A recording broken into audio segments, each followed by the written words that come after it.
ગીર સોમનાથના શંખ સર્કલ સામે આવેલી સરકારી જગ્યામાં ગેરકાયદેસર દબાણોને દૂર કરવામાં આવ્યા।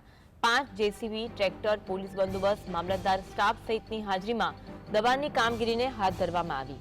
અધિકારીઓ દ્વારા રેતીના ઢગલાઓ સાથે ગેરકાયદેસર દબાણો પણ દૂર કરવામાં આવ્યા। આ જગ્યા પર બસ સ્ટેન્ડનું થોડા સમયમાં જ ખાતમુહૂર્ત થશે।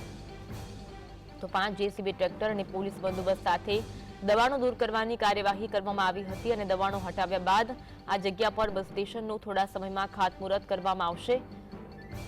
ગીર સોમનાથના દ્રશ્યો શંખ સર્કલ સામે આવેલી સરકારી જગ્યામાં ગેરકાયદેસર દબાણોને દૂર કરવામાં આવ્યા હતા। પોલીસનો બંદોબસ્ત સાથે રાખીને આ દબાણો દૂર કરવાની કાર્યવાહી કરવામાં આવી હતી, જેમાં 5 જેટલા જેસીબી, ટ્રેક્ટર, પોલીસ બંદોબસ્ત અને સાથે મામલતદાર સ્ટાફ સહિતના અધિકારીઓની હાજરીમાં દબાણ દૂર કરવાની કાર્યવાહી કરવામાં આવી હતી।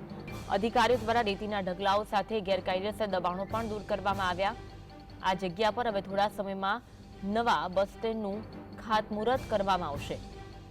તો સોમનાથમાં તંત્ર દ્વારા દબાણો દૂર કરવાની કામગીરી કરવામાં આવી। જેસીબી મશીનની મદદ લેવામાં આવી હતી અને સાથે પોલીસનો ચુસ્ત બંદોબસ્ત પણ ગોઠવી દેવામાં આવ્યો હતો। ગેરકાયદેસર દબાણો હતા તેને દૂર કરવાની કાર્યવાહી કરવામાં આવી હતી। આ જગ્યાએ નવું બસ સ્ટેન્ડ બનવાનું છે। ગીર સોમનાથના શંખ સર્કલના આ દ્રશ્યો છે।